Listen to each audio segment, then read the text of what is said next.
Bonjour. Je ne vous apprends rien. Les écrans ont envahi notre quotidien. Ils sont partout. Télévision, smartphone, console de jeu. On les trouve dans le salon, on les trouve dans la chambre, sur nos tables de chevet. On les trouve au travail, dans les transports, dans les écoles et parfois même dès la maternelle. Comme vous, je les utilise pour travailler, beaucoup, pour m'informer, souvent, pour me distraire un peu. Mais quand on y pense, on se dit tous qu'il y a quelque chose qui cloche avec les écrans. Elle fait peur, cette image, non? Et pourtant, elle est devenue notre quotidien. Bien sûr, elle est encore plus effrayante, cette image, lorsqu'elle montre nos enfants, hypnotisés, captés, enfermés dans un monde numérique dont on a parfois bien du mal à les faire sortir. On a tous entendu quelqu'un dire autour de nous « c'est pas bon pour les enfants, les écrans ». Mais ce qu'on n'entend pas, en revanche, ce qu'on n'entend pas assez souvent, c'est pourquoi les écrans sont nocifs pour les enfants. Depuis de nombreuses années maintenant, on assiste à l'arrivée dans les écoles d'enfants qui ont de graves problèmes. Des retards de langage. Ce sont des enfants qui, à 2 ans, ne savent pas encore parler ou qui pratiquent ce qu'on appelle l'écholalie. Ce sont des enfants qui répètent indéfiniment, comme ça, des mots, sans vraiment savoir ce que ça veut dire. Des enfants qui ont des retards de motricité. On parle de motricité globale, mais également de motricité fine. Ce sont des enfants qui n'arrivent pas à tenir un crayon, qui ne savent pas manipuler des petits objets. Enfin, on parle aussi d'enfants qui ont des troubles du comportement. Des enfants qui ne répondent pas à leur prénom quand on leur parle, qui restent enfermés dans leur bulle. Des enfants qui sont anormalement agressifs.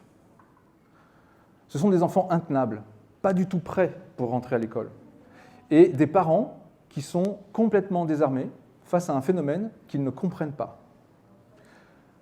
Le plus souvent, ces troubles cliniques sont diagnostiqués comme appartenant à ce qu'on appelle la sphère autistique. On pense que ces enfants sont des autistes. C'est donc des enfants qui vont rapidement relever du handicap, qui vont être pris en charge par des structures spécialisées, ce qui peut être long et compliqué. Et ce sont aussi des enfants qui, malheureusement, se trouvent confrontés à des traitements médicamenteux.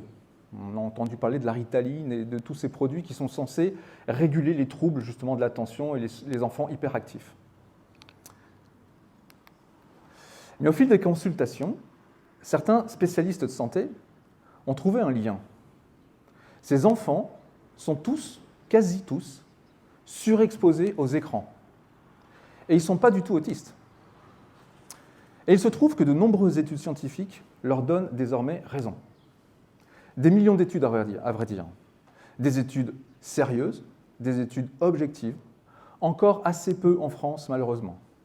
Mais de nombreux collectifs se mobilisent. Professionnels de santé, collectivités locales, État, gouvernement, associations, mais l'information ne circule pas encore assez vite. Bonjour, je m'appelle Noël Galtio. Je ne suis pas un scientifique. Je ne suis pas non plus un professionnel de santé. Avec le partage, on a décidé d'apporter notre pierre à l'édifice, à cette nécessaire démarche d'information concernant le problème des mauvais usages des écrans. Parce que le manque d'information c'est déjà une partie du problème. Dans la vie de tous les jours, je suis formateur. Mon travail consiste à expliquer simplement des choses compliquées. Et aujourd'hui, pour mieux comprendre le phénomène des écrans, je vous invite à découvrir quelque chose qui fait partie des choses les plus complexes de l'univers, votre cerveau. Alors je vous rassure immédiatement, je ne vais pas vous faire un cours complet sur le cerveau humain. J'en serais bien incapable. Mais si je vous montre un cerveau, c'est parce qu'il va nous permettre de répondre à une question. Pourquoi ?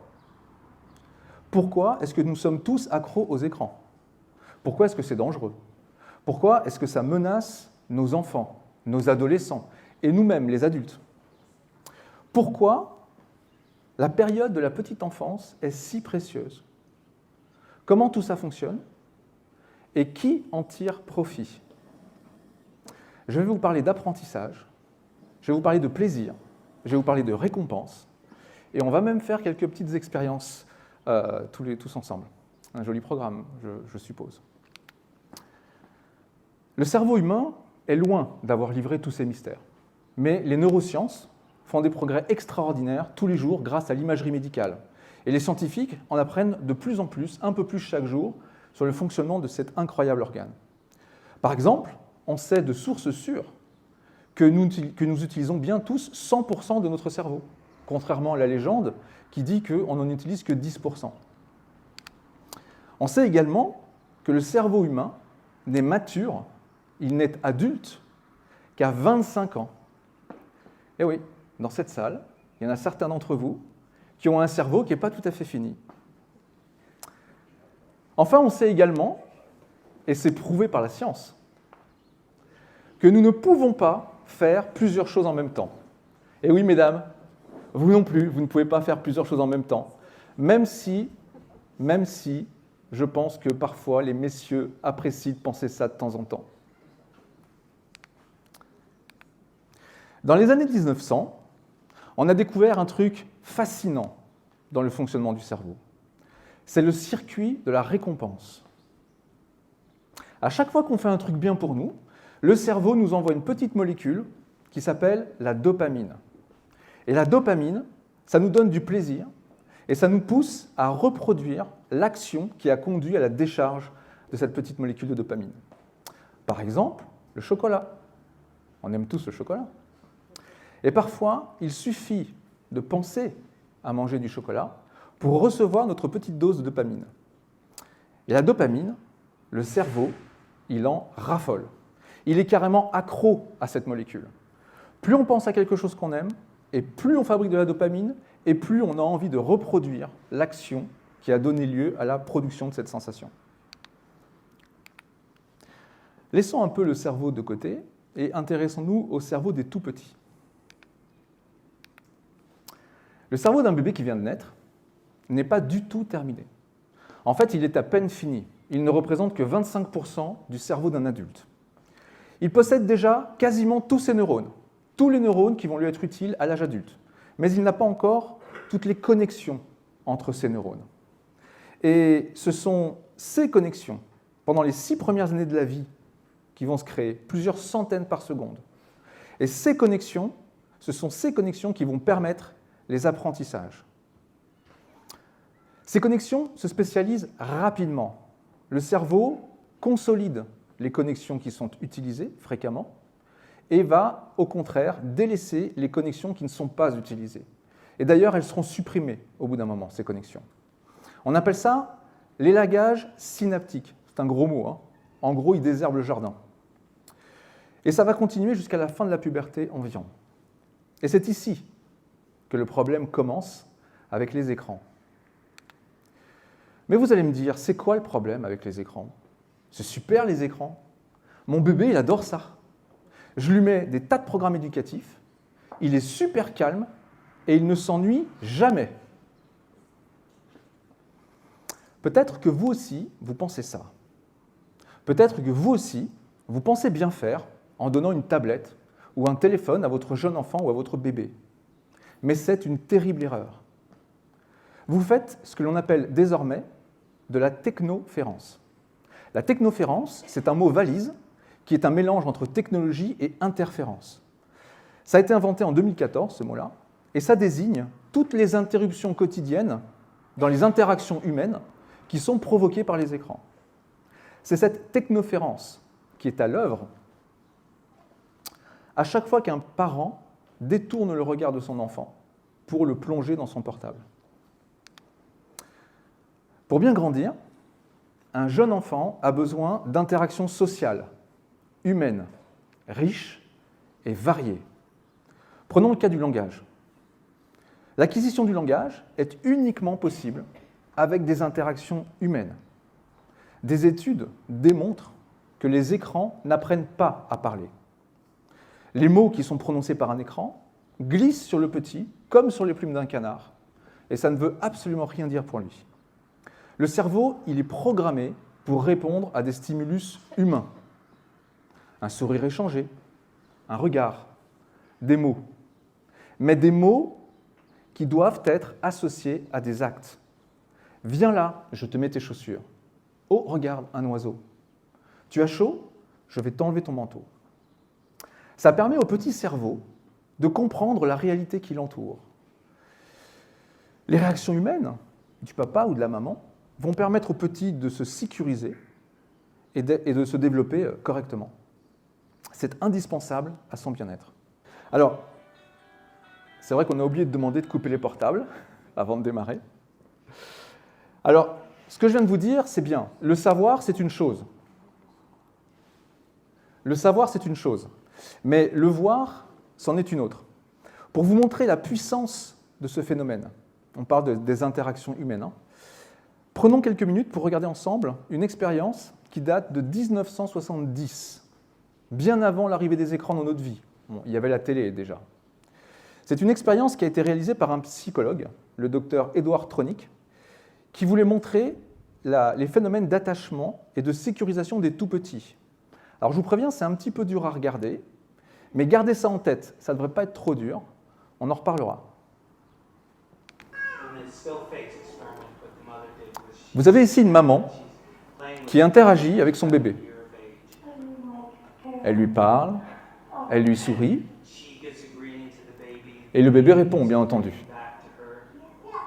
Il lui parle, il lui montre le monde qui l'entoure, la mère répond et interagit naturellement.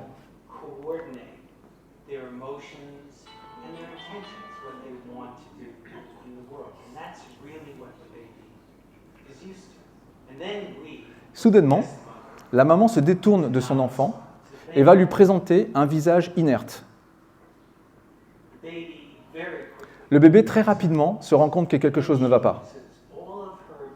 Et il va faire tout ce qu'il peut, avec tous les moyens qui sont à sa disposition, pour de nouveau attirer l'attention de sa mère. Il montre le monde qui l'entoure. Il essaye de lui parler. Il essaye de se rapprocher d'elle. Et il se dit, mais qu'est-ce qui se passe? Un petit cri qu'on adore. Et très rapidement, cet enfant va vivre un stress énorme, va rentrer dans une détresse insoutenable et va perdre le contrôle.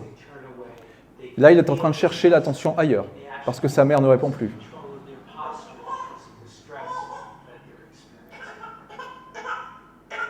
Pas besoin de maltraiter un enfant pour le faire pleurer. Il suffit d'arrêter de le regarder. Évidemment, quand maman revient, tout repart à la normale. Je vous laisse imaginer la détresse et le stress de cet enfant, ainsi que la détresse et le stress de cette maman qui a dû se livrer à cette expérience assez difficile. Une autre caractéristique de base du cerveau et de son développement, c'est que le cerveau est littéralement façonné par l'environnement. Il est construit sur la base de toutes les expériences qui sont menées par l'enfant. Pour développer son cerveau, l'enfant, pour développer sa motricité, l'enfant a besoin de toucher. Il doit utiliser ses 5 sens dans un monde en 3 dimensions. C'est doux, c'est dur, ça s'écrase. Une pomme, c'est rond, ça pèse un peu lourd. Ça roule si je la pousse, ça tombe si je la lâche. C'est sucré. Toutes ces petites expériences façonne le cerveau du petit enfant et ça lui crée, encore une fois, des milliers de connexions chaque seconde.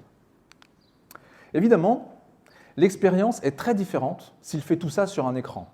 Avec l'écran, la seule sensation qui est perçue par le tout petit, c'est le vert lisse et l'effleurement du doigt. Une étude américaine a démontré que les applications d'empilage de cubes sur iPad pour les bébés, ça ne fonctionne pas. Lorsqu'on donne des cubes, des vrais cubes à un bébé, il est obligé de reprendre tout depuis le début. Il est obligé de tout réapprendre. Ça n'a pas servi. Avec les vrais cubes, l'enfant donc repart de zéro. C'est pareil pour les enfants qui savent compter en arrivant en maternelle. On entend parfois des parents qui sont très fiers de dire « Oh, regardez, mon gamin, il sait compter jusqu'à 100 ». Mais en fait, il a simplement appris bêtement à répéter ces chiffres-là qui, pour lui, ne veulent rien dire en réalité. Ces enfants-là, vous leur demandez de vous donner 2 cubes et ils ne savent pas vous donner 2 cubes. Le mot 2 ne veut rien dire. Grâce à des jeux traditionnels, l'enfant apprend aussi la persévérance et la frustration. Très important, la frustration. Je teste, je rate, je recommence. Les encouragements des parents contribuent à faire prendre confiance au tout petit. Et il va continuer comme ça. Les jeux éducatifs sur tablette, ce sont des puzzles assistés. Ils n'apprennent pas la frustration. Un coloriage quasiment automatique. Des puzzles qui sont tout seuls, avec un doigt. On donne au cerveau ce qu'il adore. Du plaisir rapide et aucun effort. Évidemment, si ensuite vous lui demandez de faire un dessin avec du papier et des crayons, ça va être moins facile, moins joli, moins réussi et forcément beaucoup plus frustrant. C'est la colère garantie. Enfin, votre enfant, les petits-enfants, n'ont pas besoin d'être protégés de l'ennui. L'ennui, au contraire, est quelque chose de prolifique. Il permet à l'enfant de laisser travailler son imaginaire et encore une fois, ça lui permet de créer de nouvelles connexions dans son cerveau. Et encore une fois, ça permet son développement. Un petit enfant ne s'ennuie jamais. Il explore. C'est pour ça que vous passez votre temps à lui courir après. Mais quand un écran s'allume, un enfant s'éteint. Lorsque vous placez un enfant devant un écran, comme par magie, il s'immobilise. Son attention est tout entière accaparée par l'écran. Comment? Pourquoi? C'est quoi le truc? Il y a 2 types d'attention dans le cerveau. Une attention qu'on va appeler primaire, une attention innée, archaïque, qui nous vient de nos ancêtres, de la préhistoire. Cette attention, on la partage avec tous les grands mammifères. C'est cette attention qui va faire qu'on va s'orienter naturellement vers un stimuli audio ou visuel. Vous entendez quelque chose, vous voyez quelque chose au loin, hop, vous êtes attiré par ce qui se passe. Et puis, il y a l'attention volontaire. Cette attention, elle va se développer chez l'enfant, il va l'acquérir grâce à ses apprentissages. Les écrans ne sont pas des jouets comme les autres. Les écrans sont des capteurs d'attention pour les tout-petits. L'écran surstimule l'attention involontaire, qui n'est pas contrôlée par l'enfant, il ne peut pas la contrôler. Mais le problème avec ça, c'est que ces sensations, il ne va pas les chercher. Ces stimulations, ce n'est pas lui qui va les chercher, c'est elles qui viennent à lui.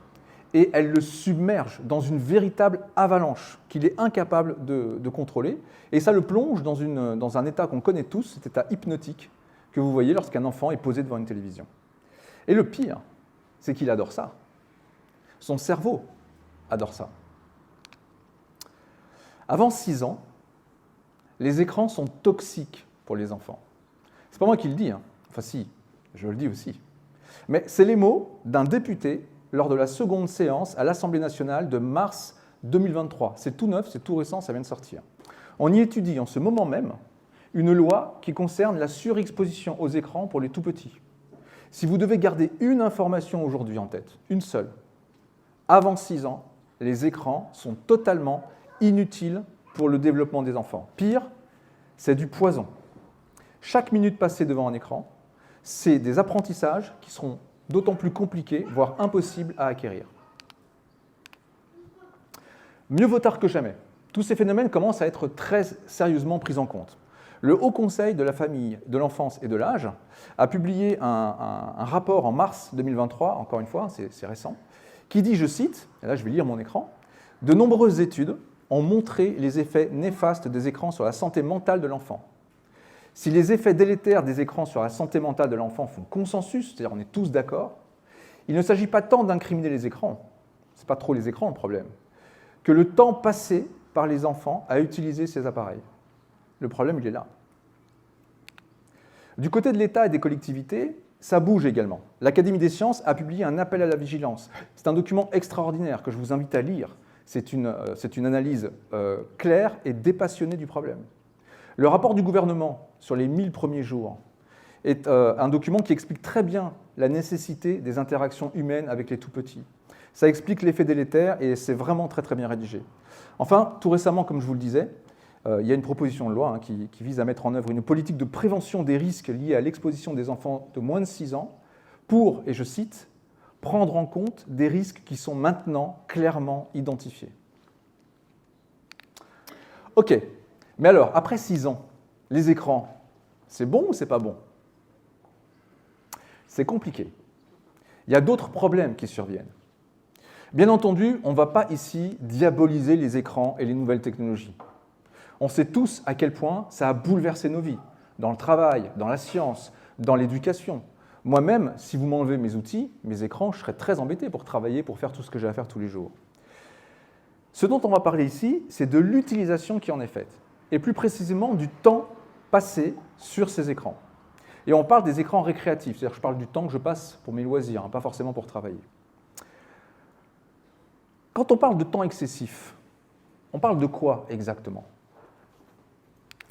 En France, dès 2 ans, et c'est même un petit peu avant de nos jours, parce qu'il y a des bébés qui passent des journées entières devant les écrans, les enfants passent en moyenne 3 heures devant les écrans. Et encore une fois, je parle ici de tous les types d'écrans, télévision, console, tablette, smartphone, etc.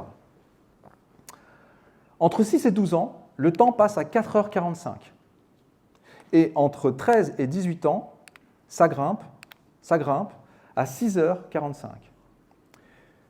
Ces chiffres sont déjà effrayants, mais je vais vous donner une autre manière de les illustrer, ces temps passés. Pour un tout petit, c'est 1000 heures par an, soit environ 1 an de maternelle. Pour un enfant, c'est 1700 heures par an, soit 2 ans d'école. Et pour un ado, c'est 2400 heures par an, soit 2,5 années de scolarité. Imaginez, 2,5 années passées derrière l'écran. Et encore, ces chiffres-là, ils ne sont pas tout jeunes, ils ont quelques années. C'est Michel Desmurget, un neuroscientifique de l'INSERM, qui dit cette phrase dans son livre « La fabrique du crétin digital ». Le temps passé devant les écrans n'est plus seulement excessif, il est hors norme, il est irréaliste, il est complètement extravagant. Et le problème, c'est que tous ces temps passés le sont au détriment d'autres activités qui, elles, sont primordiales au développement des enfants et des adolescents. Depuis 2017, aux États-Unis, la plus grande étude jamais réalisée sur les temps d'écran est en cours et elle va durer jusqu'en 2027. Cette étude va suivre 11 000 enfants, de 9 ans à 19 ans. Et elle est attendue, il y a 22 centres de recherche qui vont travailler avec ça, et c'est un budget de 265 millions de dollars. Tous les scientifiques français attendent avec une très grande impatience les résultats de cette étude. Les premiers résultats, ceux qui sont déjà arrivés, sont déjà édifiants. Bien, on va parler un petit peu maintenant d'un phénomène, d'un mythe un peu répandu. Alors, il y a quelques ados dans la pièce, je pense que vous allez vous sentir un peu concernés. On va parler des enfants du numérique, ceux qu'on appelle aussi les digital natives ou les millennials. Nos enfants, nés à une époque où la technologie est partout, seraient des sortes de mutants capables de gérer toute cette technologie et seraient parfaitement adaptés à ce nouveau monde. Eh bien non. Grandir avec le numérique ne suffit pas à en maîtriser tous les usages. Il y a un sociologue qui s'appelle Pascal Plantard, il appelle ça le complexe d'Obélix. Et oui, ce n'est pas parce que nos enfants sont tombés dedans quand ils étaient petits qu'ils n'ont pas besoin qu'on les forme à l'usage de ces outils. Ils ont besoin, évidemment, d'être formés à l'usage de ces outils. Pour la petite histoire, la petite fille qui est derrière moi, là, elle n'existe pas. Hein. Je l'ai créée avec un logiciel d'intelligence artificielle et je lui ai demandé de me dessiner une petite fille dans une ville moderne et ça m'a sorti ça en 4 secondes. Comme quoi, la technologie, vous voyez, ça a du bon, parfois. L'usage des écrans par les enfants du numérique est essentiellement récréatif. Encore une fois, quand je parle de récréatif, je parle de tout le temps qui n'est pas passé à travailler. Hein. Évidemment, si nos enfants passaient leur temps à lire du Molière et du Shakespeare, ça ne poserait aucun problème. On parle des écrans récréatifs. Donc réseaux sociaux, jeux, sites marchands, SMS, clips, films, séries, ça représente 97% des temps passés. La création de contenu académique, quant à elle, le temps passé pour travailler sur ces temps-là, en revanche, ça ne représente que 3%. Et le problème avec ces 3%, c'est que bien souvent, ils sont aussi utilisés conjointement à d'autres activités. On le voit bien, hein, nos enfants font leurs devoirs en regardant leur téléphone ou en regardant la télé, etc. Alors certes, les enfants du numérique, les millennials, sont super à l'aise avec les réseaux sociaux. Mais ils sont totalement incompétents pour traiter l'information qui s'y trouve. Les chercheurs de Stanford, de l'université de Stanford, parlent d'un danger réel pour la démocratie. Ce n'est pas un gros mot, incompétent. Ça veut simplement dire que pour comprendre et analyser une information, pour avoir un regard critique, il faut un petit peu de bagage, il faut un petit peu de vécu, il faut un petit peu de culture générale. Et parfois, nos adolescents ne sont pas toujours très au point sur le sujet. On l'a vu pendant l'épidémie de Covid. Les enfants étaient perdus, puisque sans compter qu'ils ne maîtrisent pas forcément les véritables outils, ceux qui sont vraiment nécessaires, les traitements de texte, les tableurs, la gestion des PDF, etc. Ils n'étaient pas les seuls, hein. Il y avait pas mal d'adultes qui étaient un petit peu perdus aussi. Revenons sur notre ami le cerveau. Il y a deux façons de penser, le système 1 et le système 2. Le système 1 prend des décisions rapides, automatiques, et souvent de façon inconsciente. Ça s'appelle les heuristiques. On appelle ça aussi des raccourcis mentaux. Ça demande peu d'efforts au cerveau. On utilise le système 1 dans nos tâches quotidiennes ou dans les situations d'urgence, tout ce qui ne nécessite pas d'y réfléchir particulièrement. Le système 2 est plus lent. Le système 2, c'est pour tout ce qui est rationnel, tout ce qui est conscient, tout ce qui est logique. Ça demande beaucoup plus d'efforts au cerveau pour traiter toutes les informations. On s'en sert pour l'analyse, pour la planification, pour la prise de décision rationnelle. Le système 1, il se trompe parfois, car notre cerveau ne peut pas traiter la multitude d'informations qu'on reçoit. Vous ne le savez peut-être pas, mais il faut savoir que tout ce que vous faites dans la journée, 99% de vos décisions sont inconscientes. Votre cerveau ne peut pas traiter consciemment tout ce qu'il y a autour de vous. Vous deviendriez tout simplement fou si votre cerveau faisait ça. Donc, votre cerveau se trompe parfois, et on appelle ça des biais cognitifs. Et les biais cognitifs, on en a plein. Il y en a à peu près 200 qui sont répertoriés derrière moi ici. Si ça vous intéresse, vous pourrez retrouver cette image sur Wikipédia, sur Internet. Par exemple, le biais d'aversion à la perte. Le biais d'aversion à la perte, c'est quelque chose qui nous fait paraître toujours plus important, quelque chose qu'on risque de perdre, plutôt que quelque chose qu'on va gagner. L'effet de cadrage, avec lequel les médias sociaux et les réseaux sociaux nous manipulent en permanence.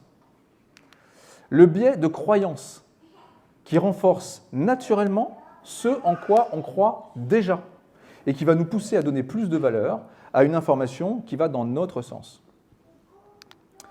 Prendre une décision, c'est donc difficile pour le cerveau, surtout si on veut traiter toutes les informations qui la composent. S'il y a trop d'infos ou si on n'a pas assez de temps pour les traiter, le cerveau fait usage de ces raccourcis pour aller au plus rapide. On a tous les mêmes, Ce n'est pas la peine de chercher qui a celui-là, on l'a tous, tout ça, on les a tous. Il est difficile, mais pas impossible, de lutter contre ces biais cognitifs. Éviter l'impulsivité, tourner 7 fois sa langue dans sa bouche, nos grands-mères savaient de quoi elles parlaient, prendre le temps d'analyser, faire preuve d'empathie.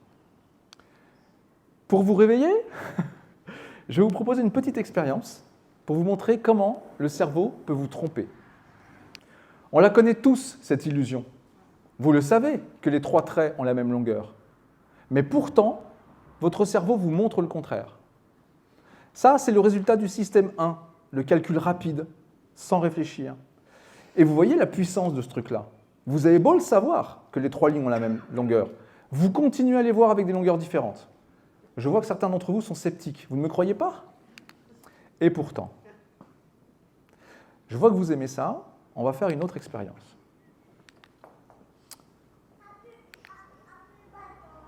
Je vais demander à la partie gauche de la salle de fermer les yeux. Fermez bien les yeux. Je ne veux plus voir un seul œil ouvert. La partie droite de la salle, vous allez devoir mémoriser les mots qui vont apparaître sur l'écran. Vous les mémorisez dans votre tête. Vous ne prononcez pas un mot. Vous êtes prêts? On y va.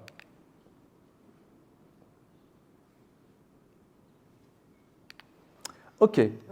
Maintenant, je vais demander à la partie droite de fermer les yeux. Fermez tous les yeux. Je ne veux plus voir un œil ouvert. Partie gauche, vous pouvez ouvrir les yeux. Vous allez voir apparaître des mots à l'écran. Je vais vous demander pareil, de les mémoriser dans votre tête, de ne pas les prononcer. Vous êtes prêts?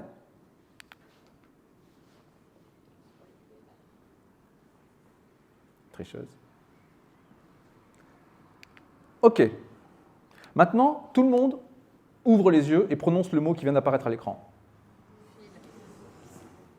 Vous ne semblez pas être d'accord.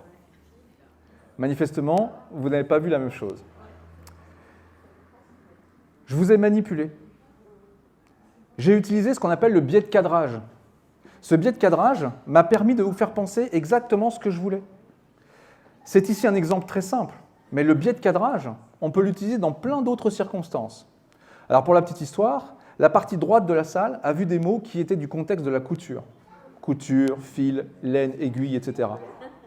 La partie gauche de la salle, vous avez vu des mots qui parlaient de la famille, frère, sœur, etc. Et naturellement, quand je vous ai affiché le mot fils ou fil, selon la manière dont je vous avais conditionné, vous n'avez pas répondu la même chose.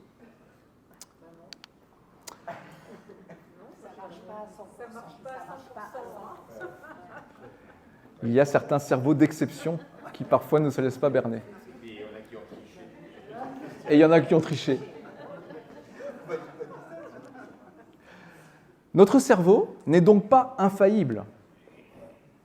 Il est addict au plaisir, on l'a vu, et en plus, il fait plein d'erreurs. Et dans notre monde hyper connecté, il y en a qui ont parfaitement compris comment exploiter tout ça.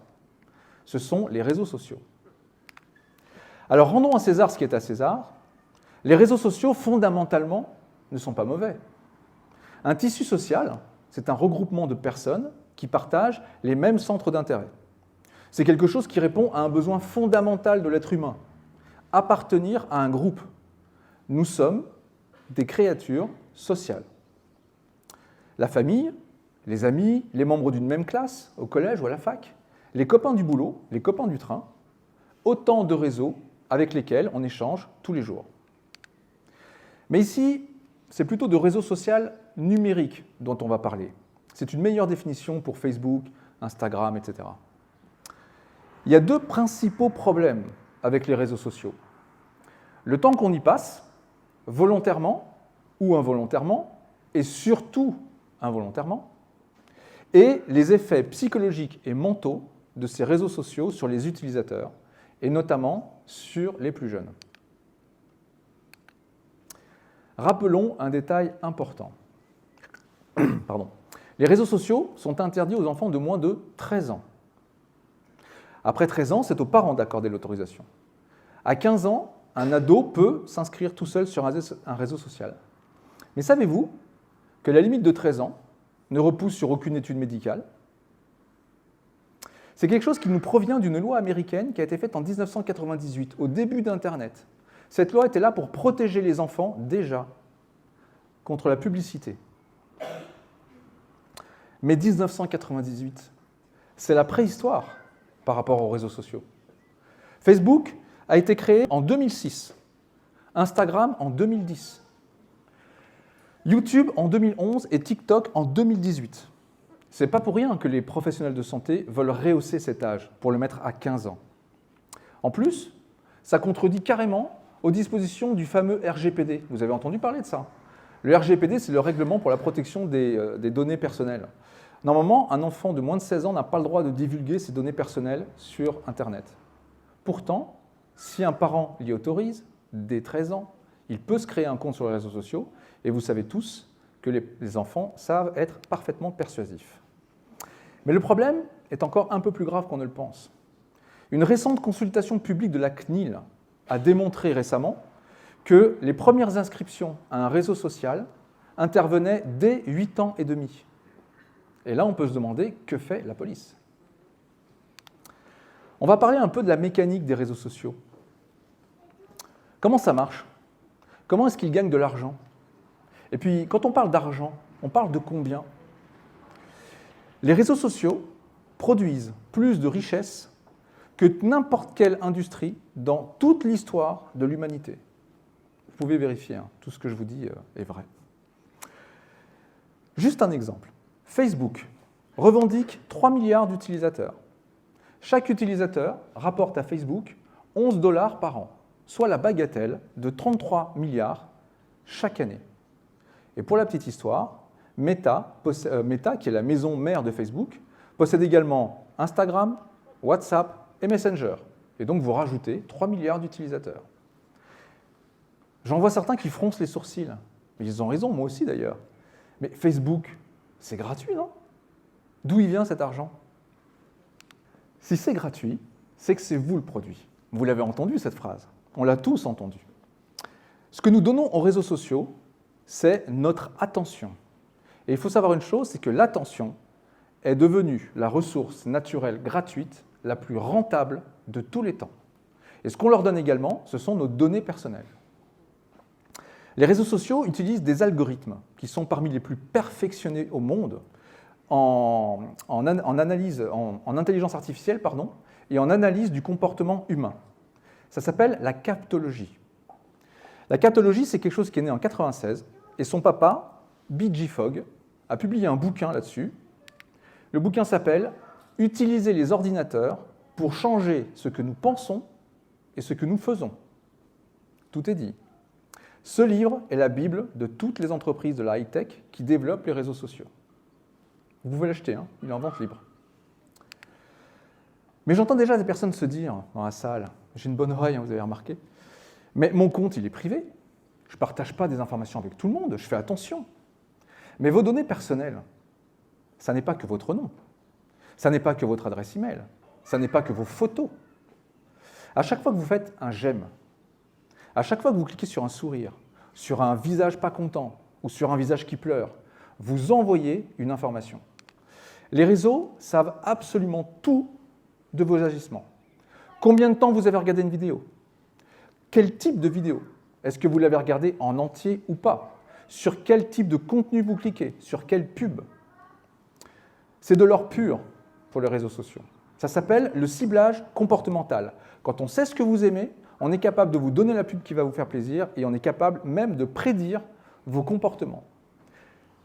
Il y a une étude américaine qui est vraie aussi, hein, que vous pourrez aller chercher et vous pourrez vous documenter dessus. Elle a démontré que les ordinateurs de la high-tech, au niveau des réseaux sociaux, n'ont besoin que de 10 j'aime pour vous connaître mieux qu'un de vos collègues de travail. 70 j'aime pour vous connaître mieux qu'une de vos relations. 130 j'aime pour vous connaître mieux qu'un membre de votre famille. 300 j'aime pour vous connaître mieux que votre conjoint. Et c'est là que ça se gâte. Parce que les réseaux sociaux vont tout faire pour nous garder le plus longtemps possible scotchés à nos écrans. Chaque seconde qu'on passe sur un réseau social, c'est des dollars dans la poche des géants du web. Et pour ça, ils n'hésitent pas à nous envoyer des informations, qu'elles soient vraies ou fausses. On l'a vu pendant l'épidémie de Covid. Les pro-vaccins recevaient évidemment plein d'informations qui leur faisaient penser que le vaccin était une bonne chose. Les anti-vaccins, eux, recevaient des centaines d'informations émanant de personnes qui pensaient qu'au contraire, le vaccin était une mauvaise chose. Peu importe que ce soit de la vraie information ou de la désinformation, si ça vous plaît et si ça vous fait rester sur le réseau social, alors vous en aurez plein vos réseaux sociaux. Alors les réseaux sociaux, on est tous accros? Il ne faut pas vous en vouloir. On est tous manipulés. L'addiction qui est engendrée par les réseaux sociaux, ça n'est pas un effet secondaire involontaire. Ça a été pensé, ça a été conçu, ça fait partie du produit pour vous rendre accro. Alors comment est-ce qu'ils s'y prennent? Alors, ils utilisent des techniques qui sont anciennes et récentes. Prenez le pull to refresh. En français, glisser pour actualiser. Vous le connaissez, ce petit geste qu'on fait sur certaines applications? Vous faites glisser vers le bas de l'écran, ça rafraîchit le fil d'actualité, vous avez des nouveaux contenus qui arrivent. Eh bien ça, c'est le même mécanisme qui est utilisé depuis des années avec les machines à sous. On tire le levier, on ne sait pas trop ce qui va arriver, on ne sait pas trop si ce qui va arriver va nous plaire ou pas, et ça, c'est un comportement extrêmement bien connu des pros en addictologie, c'est ce qu'on appelle la récompense aléatoire. Plus la récompense est aléatoire, plus vous allez être accro et plus vous allez rester sur votre écran ou sur la machine à sous, le cas échéant. Les applications des téléphones, ça regorge de petites fonctionnalités qui sont développées dans un seul but, nous offrir notre petite dose de dopamine et nous retenir captifs. Les notifications, par exemple, elles surgissent partout et à tout bout de champ. La couleur rouge n'est pas innocente, elle a été choisie à dessein. Les vidéos en autoplay. Vous savez, maintenant sur YouTube et sur d'autres applications, lorsque vous arrivez à la fin d'une vidéo, immédiatement on vous en lance une nouvelle. Eh bien ça c'est pareil, ça utilise un biais comportemental qui est bien connu, qui est le biais du choix par défaut. Il faut savoir que le cerveau, même si c'est une machine extraordinaire, on l'a vu, il a quelques défauts, mais il est aussi très feignant. C'est-à-dire que si vous donnez au cerveau quelque chose sans que vous l'ayez demandé, votre cerveau sera plus à même d'accepter cette offrande qui ne demande aucune réflexion, plutôt que vous alliez chercher cette vidéo en vous-même. Et là, on pense bien sûr à TikTok, Instagram, etc., qui vous abreuvent comme ça d'un fil infini de vidéos sans que vous ayez besoin de vous poser de questions. Les likes, les j'aime, les flammes, les cœurs qu'on reçoit sur les réseaux sociaux, c'est une décharge de dopamine à chaque coup. Ça flatte votre ego, ça vous donne le sentiment d'être écouté, ça vous donne le sentiment d'être approuvé, ça vous donne le sentiment d'appartenir à un groupe, ça permet de se sentir aimé. Un peu plus discret, mais tout aussi pervers et efficace, les mentions lues quand vous avez envoyé un message, et les 3 petits points qui apparaissent derrière et qui vous montrent que la personne à qui vous avez écrit est en train de vous répondre. On joue ici sur le biais de la pression sociale. La pression sociale, j'envoie un message, j'attends de voir, le message est lu, paf, dopamine. Il a lu le message, il s'intéresse à moi, il m'aime. Et de l'autre côté, c'est pareil. On a peur de laisser un message non lu trop longtemps. C'est mal vu, une réponse qui tarde. Et donc, on va vite répondre. Le piège se referme. Ça s'appelle le stress d'instantanéité. Ça provoque même des nouvelles pathologies. Vous connaissez la nomophobie ?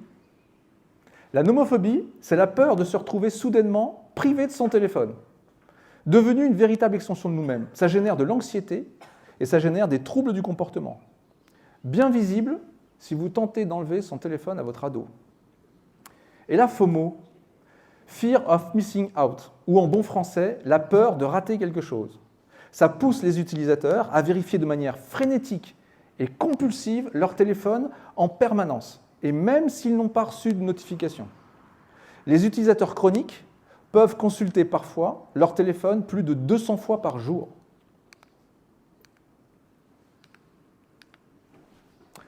Le résultat le plus évident à tout ça, c'est l'addiction possible à ces réseaux sociaux et la perte de temps qui y est associée. Beaucoup d'ados passent tout leur temps dessus au détriment des autres activités. Mais les réseaux sociaux, ce n'est pas que des cœurs, ce n'est pas que des likes, ce n'est pas que des échanges sereins avec les copains. Ils exposent aussi nos enfants à de véritables et de nombreux dangers, réels pour le coup. Certains voient leurs relations sociales altérées, préférant les réseaux sociaux plutôt que les vraies rencontres et les vrais échanges. Il est beaucoup plus facile pour un ado d'avoir des dizaines, des centaines de personnes qui pensent comme elle et qui leur donneront raison et qui leur donneront la sensation d'appartenir à ce fameux groupe qu'on recherche tant. Parce que ce groupe-là, eh ben, il vous comprend, évidemment. Ma mère est nulle. 1000 réponses. Ouais, t'as raison, les parents, c'est tous des nazes. C'est une immense tribune, une tribune acquise, qui parfois, écarte les enfants de leurs parents. La cyberintimidation, c'est un autre des dangers les plus répandus sur les réseaux sociaux. Elle peut se produire sous la forme de harcèlement, de moqueries, de menaces, ou d'insultes en ligne, ce qui peut avoir un impact négatif sur l'estime de soi et la santé mentale des ados. L'image et l'estime de soi, ça c'est un autre très grand problème. Les réseaux sociaux poussent à nous montrer sous la meilleure forme de notre moi idéal. Une vision fantasmée de nous-mêmes qui ne nous représente pas non pas tels que nous sommes, mais tels que nous voudrions être. C'est un problème qui est présent chez les garçons, mais surtout chez les filles. La comparaison sociale altère l'estime de soi, qui baisse proportionnellement à l'utilisation des réseaux sociaux. À 10 ans, 3 petites filles sur 4 se trouvent jolies dans le miroir. Elles ne sont déjà plus que 1 sur 3 à 13 ans. Pire, entre 13 et 14 ans, 1 fille sur 3 a honte de son apparence. Le premier filtre pour améliorer son apparence est utilisé en moyenne à 10 ans et demi. Cherchez l'erreur. 63% des filles qui passent plus de 2 heures sur les réseaux sociaux se trouvent plus laides que les autres. Cela peut générer de la dépression, de l'anxiété, chez les utilisateurs chroniques, qui peut parfois conduire à des comportements très dangereux. Mutilation, suicide, isolement. Et très souvent, une altération profonde et durable de l'image de soi. En effet, sur les réseaux sociaux, chacun partage les meilleures parties de sa vie. Et le cerveau humain est ainsi fait que nous nous comparons sans cesse aux autres. On fonctionne comme ça. Dans un milieu restreint, la comparaison est source de progrès et de remise en question. Mais avec des milliers de personnes, elle est le plus souvent source d'angoisse et de frustration. Nous comparons alors les merveilleux moments de toutes ces vies que l'on suit sur Internet et on les compare à notre propre vie et à tous les aspects négatifs de notre propre vie. Pourquoi est-ce que je ne suis pas aussi jolie, plus jolie? Pourquoi est-ce que ma vie est si nulle? Vous pensez que nos ados exagèrent? Pas du tout, en fait. Le cerveau d'un ado est coupé en deux. Il y a une partie qui gère les émotions, une partie qui est totalement mature et fonctionnelle. Elle tourne à 100%. Et puis, il y a la deuxième partie, la partie frontale, qui gère le contrôle des émotions, celle qui raisonne, la partie qui réfléchit. Elle n'est pas terminée du tout. Et elle ne le sera pas avant l'âge de 25 ans. Et elle n'arrive pas du tout, cette zone frontale, à gérer le flot d'émotions qui assaille le jeune. C'est pourquoi on dit tout le temps « les ados font n'importe quoi ». Mais c'est parce que ce sont les émotions qui commandent à ce moment-là. Sans s'en rendre compte, nos jeunes peuvent également partager des informations personnelles, telles que leur adresse, des photos de leur chambre, leur numéro de téléphone, l'adresse de leur école. Cette divulgation de données personnelles peut les rendre vulnérables à la fraude en ligne, au vol d'identité ou même à des agressions physiques. Ils peuvent entrer en contact avec des personnes inconnues, dangereuses et parfois des prédateurs sexuels. Tout type de contenus sont disponibles sur les réseaux. Violence, sexe, drogue, des penchants qui pourront, le cas échéant, être accentués par ces influences négatives. Voilà un bien sombre tableau, n'est-ce pas? Mais que pensent les créateurs des réseaux sociaux? Après tout, ils ont des enfants eux aussi. Sean Parker, ancien président de Facebook, disait en 2017 « Le processus de réflexion qui a conduit à la création de ces applications, il parlait de Facebook, comment pouvons-nous consommer autant de votre temps et de votre attention que possible ?» Il a ajouté « Dieu sait seul ce que ça fait au cerveau de nos enfants ». Shamat Palihapitiya, j'ai réussi à le dire bien, vice-président de la croissance de l'audience chez Facebook également, déclarait en 2017, lors d'une conférence à l'université de Stanford, il a dit « Je peux contrôler ce que font mes enfants et ils ne sont pas autorisés à utiliser cette merde ». Bill Gates, fondateur de Microsoft, a interdit l'utilisation d'un téléphone à ses enfants avant l'âge de 15 ans. Steve Jobs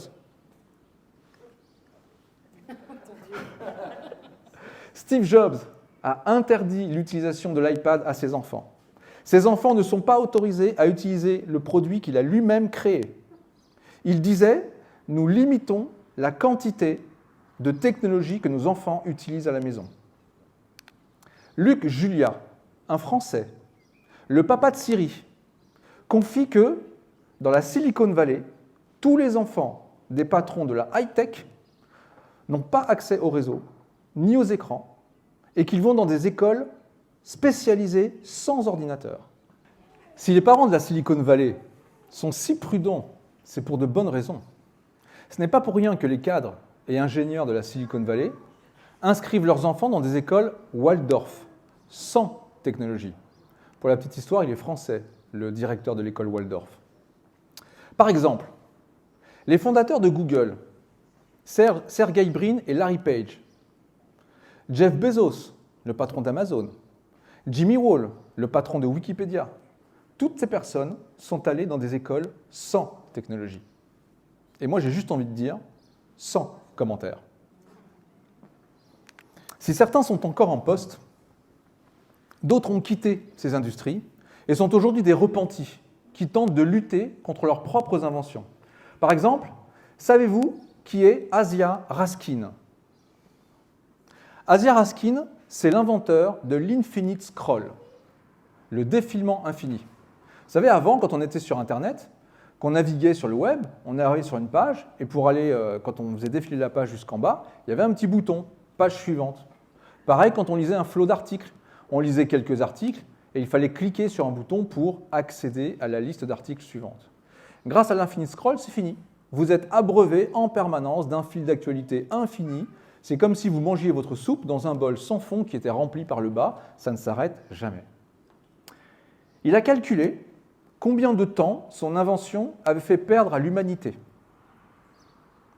Il en a déduit le calcul suivant, c'est l'équivalent de 200 000 vies par jour. Vous voulez en savoir plus sur ces repentis numériques, je vous invite à regarder le documentaire « Derrière nos écrans de fumée », disponible sur Netflix. Certains professionnels de l'addiction ont des propos beaucoup plus durs pour tenter de nous faire comprendre à quel point c'est dangereux. Mandy Saligari, une célèbre addictologue britannique, dit, c'est écrit, quand vous donnez à votre enfant une tablette ou un smartphone, c'est comme si vous lui donniez une bouteille de vin ou 1 gramme de cocaïne. Je vois qu'il y en a qui prennent des photos. On mettra le texte intégral de la conférence sera disponible sur le site. Les jeux vidéo. Vaste sujet que le sujet des jeux vidéo. On entend un peu tout et n'importe quoi sur les jeux vidéo. Alors évidemment, les jeux vidéo n'échappent pas à tous les désagréments dont on vient de parler.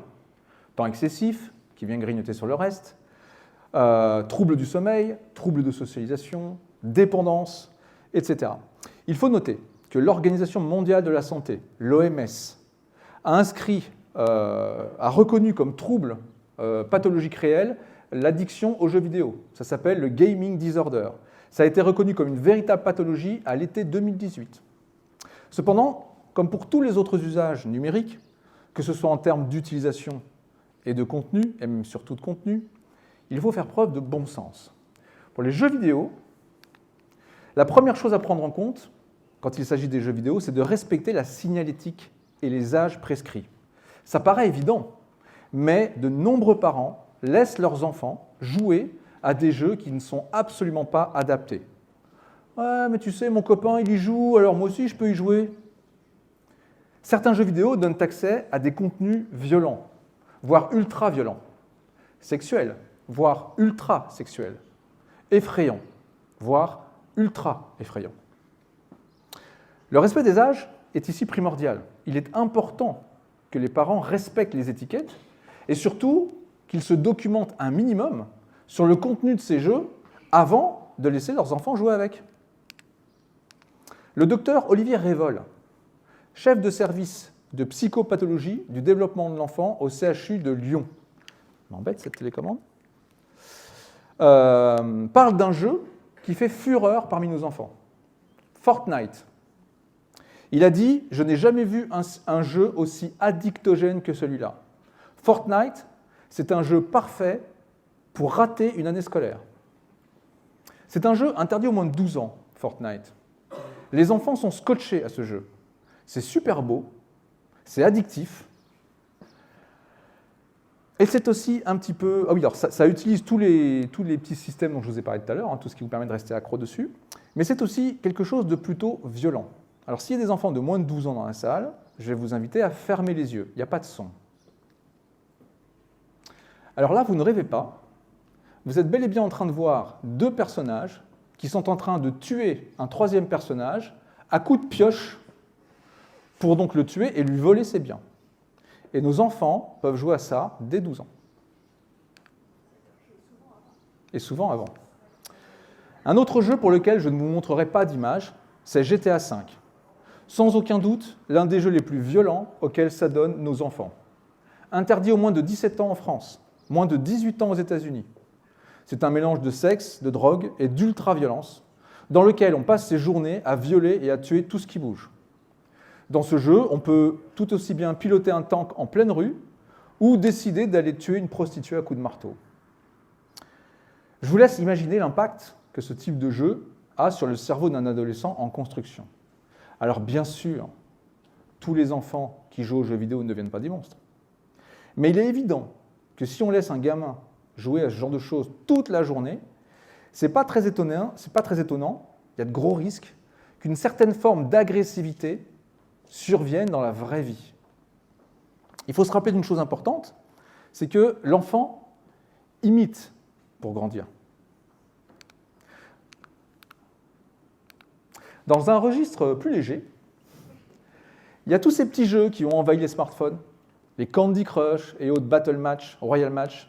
Il y a plein de références. Ces petits jeux sont parfaits pour exploiter tous nos biais et toutes nos petites faiblesses pour nous rendre accros. Ils sont gratuits, ils nous poussent à enchaîner les niveaux en nous donnant tout ce que notre cerveau adore. Des objectifs, des récompenses, dopamine, des bonus limités dans le temps qu'on ne veut surtout pas perdre, biais d'aversion à la perte, etc. Grâce à un algorithme super efficace, le jeu s'adapte au fur et à mesure à votre manière de jouer et va moduler la difficulté pour ne pas vous décourager et pas vous voir partir du jeu. Et on se retrouve rapidement à y passer des heures. Alors ces jeux se rémunèrent soit sur la publicité, qui interrompt le jeu toutes les 5 minutes, une publicité qu'on ne maîtrise absolument pas, donc on ne sait pas ce qui s'affiche dans ces écrans de pub. Et puis, ça va aussi se rémunérer grâce à des petits contenus additionnels qui sont proposés à la vente pendant le jeu. Et alors là, attention aux factures imprévues. On a des mamans qui avaient laissé des enfants installer des jeux sur leur propre smartphone, un smartphone où la carte bancaire était déjà intégrée et où les paiements étaient autorisés, et qui se sont vus avec des factures de plusieurs centaines d'euros à la fin du mois et qui ne comprenaient pas d'où ça venait.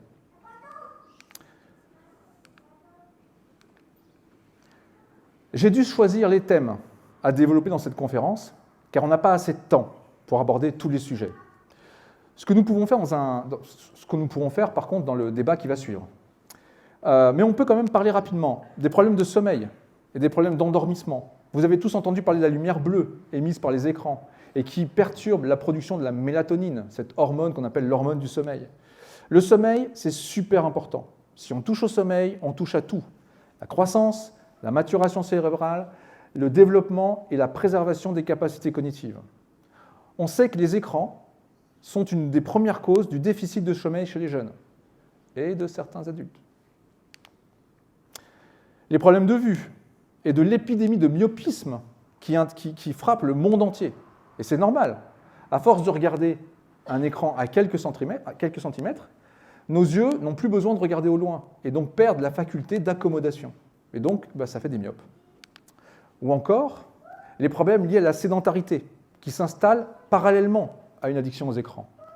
La Fondation pour la recherche cardiovasculaire de l'Institut de France parle carrément d'une bombe à retardement chez les ados, dont les performances physiques sont en chute libre. On constate une hausse des diabètes de type 2, plus 2% par an. Et on constate également une hausse de presque 20% des problèmes d'obésité chez les enfants. Aujourd'hui, il est important de prendre conscience du problème. Les écrans ne sont pas mauvais en soi. Ils sont une incroyable fenêtre sur le monde. Mais ce monde, il est à visiter, il est à sentir, il est à toucher. Il faut passer au-delà de la fenêtre, consacrer plus de temps au réel, plus de temps à l'humain. Si on n'y prend pas garde, ces outils-là font de nous des esclaves et pas des maîtres. Il faut qu'on redonne notre place au téléphone et à la tablette. Ce sont des outils à notre service. Des outils qui vont nous permettre de faire travailler notre imaginaire, qui vont nous permettre de travailler, qui vont nous permettre de nous rapprocher. Les gens n'ont jamais été aussi éloignés les uns des autres que depuis qu'ils ont ces technologies qui sont censées les rapprocher. Alors c'est quoi la solution? Est-ce qu'il y a une solution? Alors pour les tout-petits, tout le monde est d'accord. Il faut absolument bannir les écrans avant 3 ans et ne pas dépasser 15 minutes pour les 3-6 ans et accompagner ces 15 minutes, pas tout seul. Le petit enfant n'a absolument pas besoin de ces outils numériques pour grandir. Ça lui fera plus de mal que de bien. Ça concerne aussi la télévision en arrière-plan. Cette télé qui est allumée en permanence dans le salon, vous ne vous en rendez pas compte, mais elle sollicite en permanence l'attention involontaire de l'enfant. Et donc, sans vous en rendre compte, ça perturbe son développement cognitif. Pour les grands, pour les enfants, pas de téléphone avant 15 ans paraît être une excellente idée, même si elle est très, mais alors très, très, très difficile à mettre en œuvre. Le pédiatre Serge Tisseron a émis les célèbres recommandations 3-6-9-12. C'est un bon guide, mais c'est assez difficile à mettre en place quand il y a plusieurs enfants dans la maison. La psychologue clinicienne Sabine Duflo a mis en place la signalétique 4 pas. Ça s'applique facilement par contre à tous les enfants. Pas d'écran le matin avant d'aller à l'école. L'attention de l'enfant, elle est limitée. En quelques minutes de télévision, cette réserve d'attention, elle est consommée. Pas d'écran pendant les repas. Il faut privilégier ces moments pour les échanges. Et ça, c'est valable pour les petits et pour les grands. Pas d'écran dans la chambre, pas d'écran avant de se coucher, pardon. Pour éviter les problèmes d'endormissement, les problèmes de la mélatonine dont on a parlé tout à l'heure. Et enfin, pas d'écran le soir et pas d'écran dans la chambre. Les parents, vous devez absolument contrôler ce que vos enfants regardent. Les temps d'usage, c'est une chose, mais il faut aussi être capable de contrôler les contenus. S'il y a un écran disponible H24 dans la chambre, c'est impossible. Le contrôle parental et les limites d'utilisation sont des solutions envisageables. La chambre, ça doit rester un sanctuaire. L'enfant doit pouvoir s'y retrouver, apprendre à y rester seul et apprendre à faire travailler son imaginaire. Les écrans sont évidemment des outils extraordinaires, mais comme tous les outils, ils doivent être bien utilisés. Il est désormais convenu que confier un écran à un tout petit ne sert à rien. On l'a dit, je l'ai dit 3 fois dans la conférence. Les écrans, c'est comme des bonbons pour le cerveau. En tant que parent, vous ne laisseriez pas votre enfant manger de la mousse au chocolat en libre service et à volonté toute la journée. Il faut traiter les écrans de la même manière. Après, tout est une question d'équilibre. Il est important également que les adultes prennent conscience de leurs propres addictions afin de ne pas succomber devant les enfants, notamment pour les tout-petits. C'est impératif de ne pas laisser un écran s'interposer entre vous et un enfant. Rappelez-vous de l'expérience Stillface. Je vous avais dit que je vous en reparlerai. C'est ce qui se produit à chaque fois que votre bébé cherche votre regard, qu'il ne trouve pas, parce que votre regard est braqué sur votre écran. Documentez-vous sur la technoférence. On entend souvent « les enfants n'écoutent rien ». C'est vrai. Les enfants n'écoutent pas, les enfants imitent. Et il est toujours plus difficile de réguler chez un enfant un comportement si le parent est lui-même soumis à un usage compulsif des écrans. Si vous voulez en savoir un peu plus sur le sujet, nous avons mis à votre disposition sur le site internet de l'association un grand nombre de liens vers des études scientifiques, des ouvrages et des émissions de qualité qui vont vous expliquer le problème. Je peux également vous conseiller 2 ouvrages. La fabrique du crétin digital, le danger des écrans pour nos enfants. C'est donc un livre écrit par Michel Desmurget, un docteur en neurosciences à l'INSERM. Vous y trouverez plus de 1200 références qui donnent l'état de la science actuelle sur le problème des écrans. Le docteur Annelise Ducanda, elle a lancé une alerte sur YouTube en 2017. Elle est médecin en protection maternelle et infantile.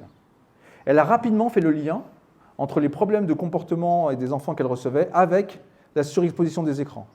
Depuis, elle est très sollicitée pour tout un tas de réunions à droite et à gauche de par le monde pour expliquer aux familles la problématique des écrans.